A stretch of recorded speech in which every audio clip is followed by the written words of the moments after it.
सभी को मेरा नमस्कार। शिल्पश्री क्लासेस में आपका स्वागत है। दुनिया में कुछ पाने के लिए हमें डट कर चलना होगा, बिल्कुल न सही पर जमाने से थोड़ा हट कर चलना होगा।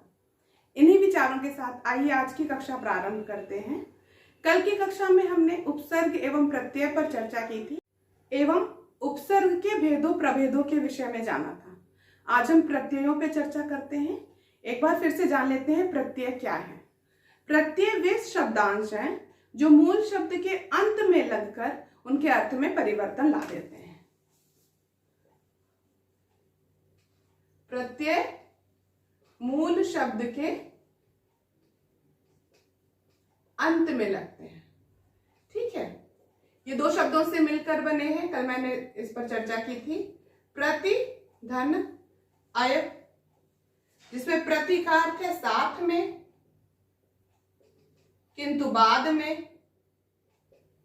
ठीक है, बाद में लगता है। अय मतलब चलने वाला, यानी जो मूल शब्द के बाद में लगे और उसके अर्थ में परिवर्तन ला दे, वह प्रत्यय कहलाता है। प्रत्यय लगने पर जो मूल शब्द का अर्थ होता है वो उसके इर्द गिर्द ही, मूल शब्द के इर्द गिर्द ही घूमता रहता है। ये ध्यान देने वाली बात है। जैसे मनुष्य शब्द है, मनुष्य का अर्थ है मानव, ठीक है, उसमें ता प्रत्यय जोड़ दिया तो हो जाएगा मनुष्यता, ठीक है, या मानवता, जिसको आप कहेंगे। मानव में ता प्रत्यय जोड़ देंगे तो मानवता बन जाएगा, ठीक है ना। तो प्रत्यय वह है जो मूल शब्द के अंत में लगता है और उसके अर्थ में परिवर्तन ला देता है, ठीक है। अब प्रत्यय के प्रकारों पर हम चर्चा करें तो मूल रूप से दो प्रकार के प्रत्यय माने गए हैं, कृत प्रत्यय और तद्धित प्रत्यय, ठीक है। कृत प्रत्यय और तद्धित प्रत्यय, ये दोनों शब्द संस्कृत से लिए गए हैं, लेकिन यहां पर हम अध्ययन करेंगे हिंदी के प्रत्ययों का, ठीक है ना। कृत प्रत्यय वे प्रत्यय जो धातु में लगते हैं, धातु में लगने वाले प्रत्यय कृत कहलाते हैं। और संज्ञा, सर्वनाम एवं विशेषण शब्दों में लगने वाले प्रत्यय क्या कहलाते हैं? तद्धित कहलाते हैं। भाई विकारी शब्द यही तो है ना, संज्ञा, सर्वनाम, विशेषण एवं क्रिया, ठीक है। तो जो क्रिया शब्द है, 5 प्रकार के कुल शब्द हैं, ये हमने चर्चा की थी। संज्ञा, सर्वनाम, विशेषण, क्रिया एवं अव्यय। अव्यय शब्द अविकारी शब्द है, ठीक है, और ये सारे विकारी शब्द हैं। तो विकार कैसे होता है? प्रत्ययों के द्वारा, उपसर्गों के द्वारा, समास के द्वारा, ठीक है ना। तो प्रत्यय कृत एवं तद्धित है। कृत प्रत्यय धातु में लगते हैं, धातु मतलब क्रिया शब्द, लिखना, लिख, पढ़, हंस, ये सब धातु है, मूल रूप है, ठीक है। मूल रूप धातु कहलाता है। इसमें प्रत्यय लगाकर शब्द बनाए जाते हैं, ठीक है। तो ऐसे बच्चों को याद कराने के लिए हम अक्सर कह देते हैं, जहां क्री है यहां भी क्रिया है, कृत में भी क्रिया है। हालांकि यहाँ ऋकार है, स्वर का प्रयोग है, यहाँ पदेन रकार का प्रयोग है, लेकिन उच्चारण दोनों का सेम है। क्री यहाँ भी है, क्री यहाँ भी है। तो ऐसे आप याद कर सकते हैं कि क्रिया शब्द में कृत प्रत्यय, और संज्ञा, सर्वनाम एवं विशेषण, अन्य जितने भी शब्द है उसमें तद्धित प्रत्यय का प्रयोग होता है, ठीक है। तो कृत धातु शब्दों में लगते हैं या क्रिया शब्दों में लगते हैं। धातु शब्द ही क्रिया शब्द है जो वे बन जाते हैं, तो ठीक है ना। तो कृत, क्रिया, ऐसे आप याद कर सकते हैं, आपको याद करने में सुविधा होगी। तो अब हम कृत प्रत्यय के विषय में थोड़ा जानेंगे।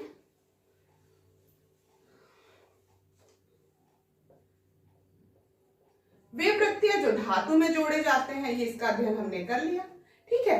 कृत प्रत्यय से बनने वाले जो शब्द हैं वे क्या कहलाते हैं? कृदंत कहलाते हैं, ठीक है। कृत है जिसके अंत में, ठीक है, जिन शब्द के अंत में कृत प्रत्यय आता है वह शब्द कृदंत कहलाता है। जैसे हम देख लेते हैं कौन कौन से मुख्य कृत प्रत्यय हिंदी में पढ़ने में आते हैं। अक प्रत्यय, वाले शब्दों पर भी अभी हम चर्चा करेंगे। ठीक है, अना प्रत्यय, अनीय प्रत्यय,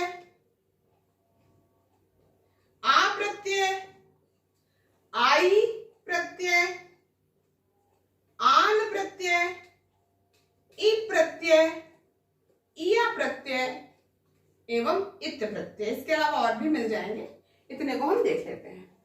तो अक प्रत्यय से बनने वाले शब्द हैं, पठ धातु में लग गया तो पाठक बन गया, लेख धातु में बन गया तो लेखक बन गया, और भी अनेकों शब्द बन जाएंगे। ठीक है, अन पाल धातु में लग गया तो पालन बन गया, सह धातु में लग गया तो सहन बन गया, ग धातु में लग गया तो गायन बन गया। ऐसे शब्द बनते हैं। ठीक है, अना प्रत्यय खट धातु में लग गया तो घटना बन गया। ठीक है, तुल धातु में लग गया तो तुलना बन गया, वंद धातु में लग गया वंदना बन गया। अनीय प्रत्यय मान धातु में लग गया माननीय बन गया, रम धातु में लग गया रमणीय बन गया, दृश धातु में लग गया दर्शनीय बन गया। आ प्रत्यय बहुत सारे शब्द, सूख धातु में बन गया सूखा बन गया, भूल धातु में बन गया भूला बन गया, जाग धातु में बन गया लग गया जागा बन गया। ठीक है, आई प्रत्यय सिल धातु में लग गया सिलाई बन गया, पढ़ धातु में लग गया पढ़ाई बन गया, चढ़ धातु में लग गया चढ़ाई बन गया, और भी बहुत सारे शब्द बन सकते हैं। आन प्रत्यय उड़ धातु में लग गया उड़ान। ठीक है, मिल धातु में मिलान, ई में हर में लग गया हरि, गिर में लग गया गिरी, इया छल में छल प्रत्यय में छल धातु में बन गया छलिया, जड़ धातु में लग गया जड़िया, बढ़ धातु में लग गया बढ़िया। इत प्रत्यय पठ धातु में लग गया पठित, लिख धातु में लग गया लिखित। ठीक है ना, इस तरह से हमने कृत प्रत्यय के विषय में संक्षेप में ज्ञान प्राप्त किया। अब हम तद्धित प्रत्यय के विषय में देखते हैं।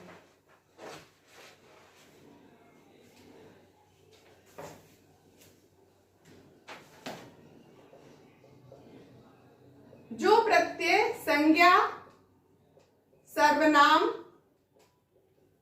एवं विशेषण शब्दों में जोड़े जाते हैं वे तद्धित प्रत्यय होते हैं।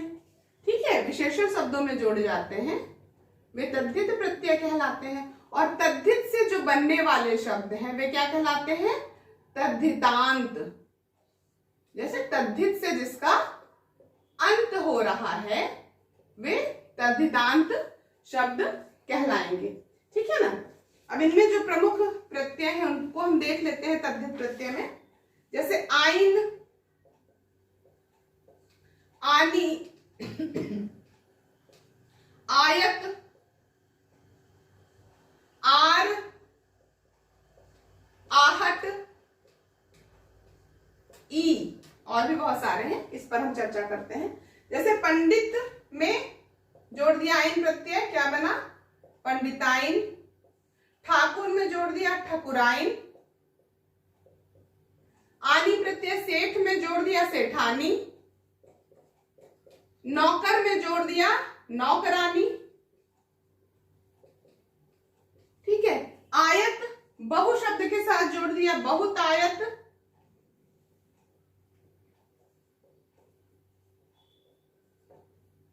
बहुत शब्द के साथ जोड़ दिया बहुतायत।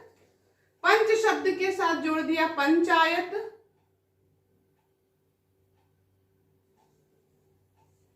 ठीक है। आर लोहा शब्द के साथ जोड़ दिया लोहार। सोना शब्द के साथ जोड़ दिया सुनार। आहट चिकना शब्द के साथ जोड़ दिया चिकनाहट। और घबरा शब्द के साथ जोड़ दिया घबराहट।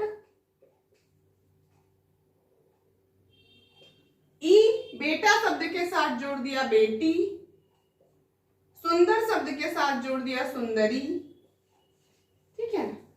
और भी बहुत सारे अनेकों शब्द बन सकते हैं। इस प्रकार हमने प्रत्ययों के बारे में जाना। बहुत सारे ऐसे शब्द हैं जिनमें उपसर्ग और प्रत्यय दोनों का प्रयोग होता है। थोड़े से हम उसके उदाहरण देख लेते हैं जो शब्द उपसर्ग एवं प्रत्यय दोनों से बनते हैं। आइए देखते हैं।